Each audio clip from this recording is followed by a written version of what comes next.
fraud, money laundering, strangulation. Hi, I'm Philip Blumel. Welcome to No Uncertain Terms, the official podcast of the Term Limits Movement for the week of October 24th, 2022.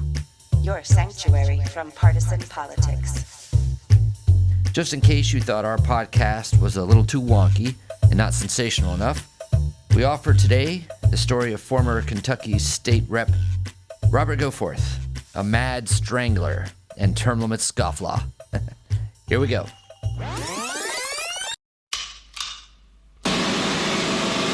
Corruption. Domestic violence, fraud, money laundering, and reneging on a term limits pledge, State Representative Robert Goforth of Kentucky aspired to higher office and ended up in the hoosegow.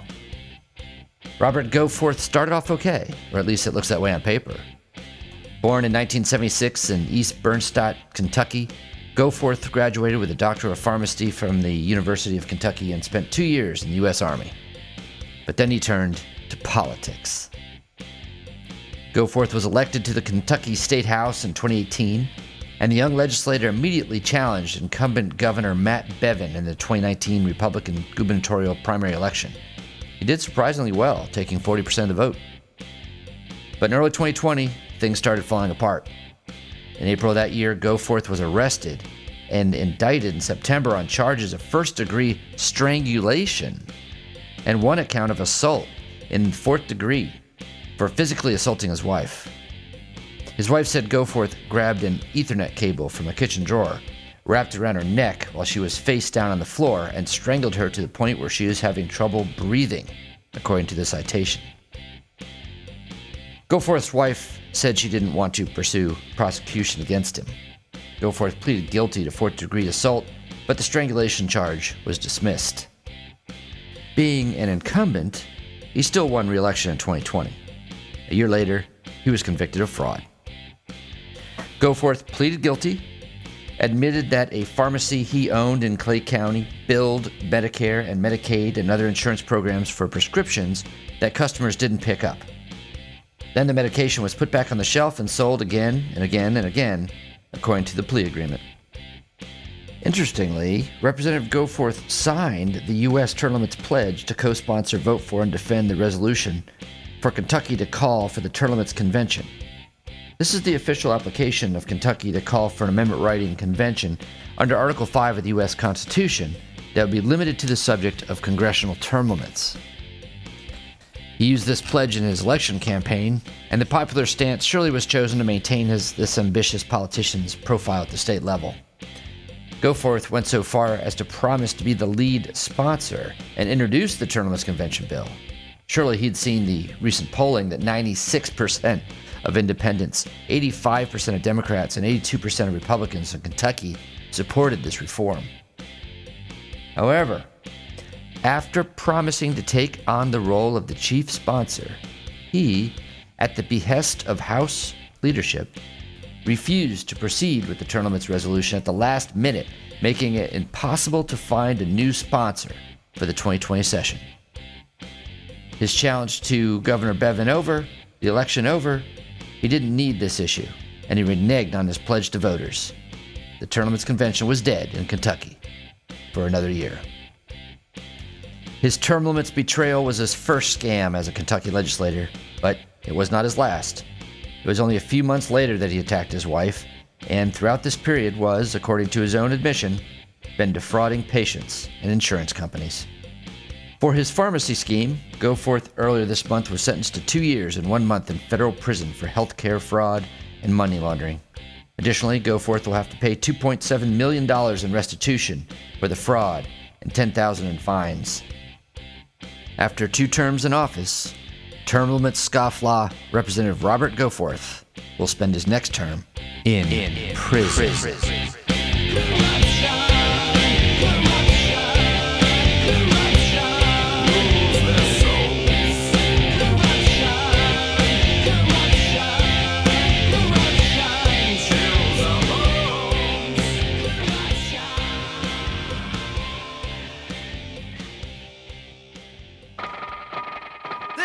a public service announcement.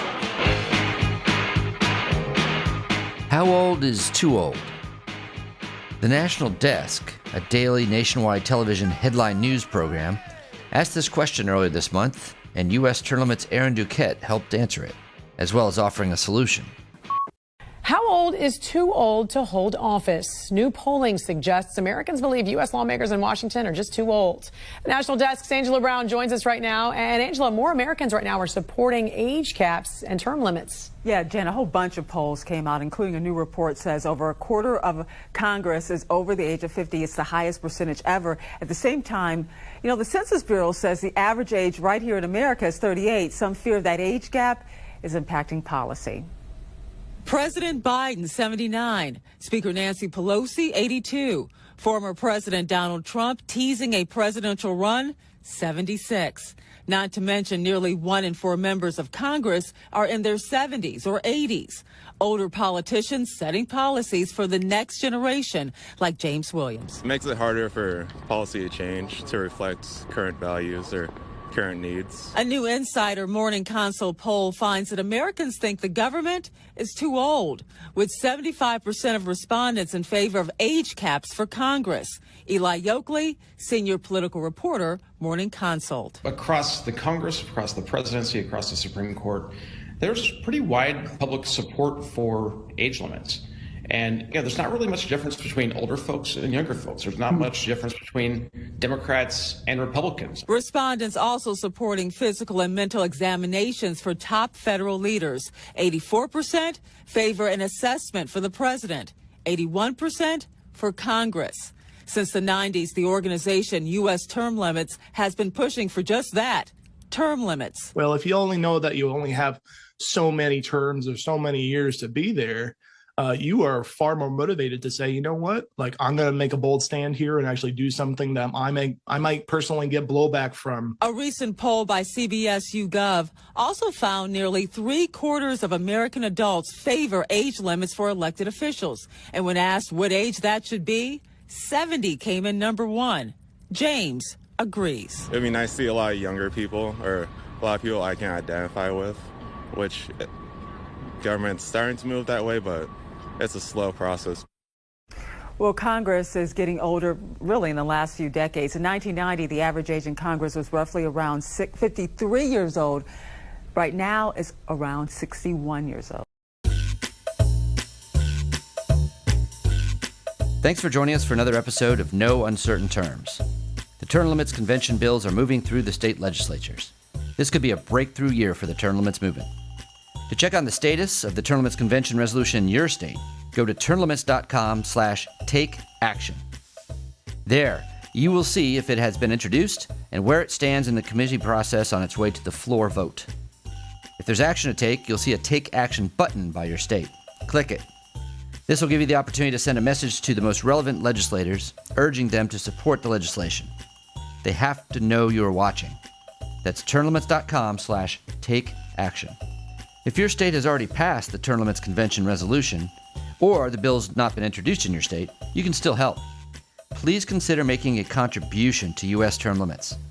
It is our aim to hit the reset button on the U.S. Congress, and you can help. Go to termlimits.com/donate. termlimits.com/donate. Thanks. We'll be back next week. Find us on most social media at US Term Limits. Like us on Facebook, Twitter, YouTube, LinkedIn, Instagram, and now TikTok.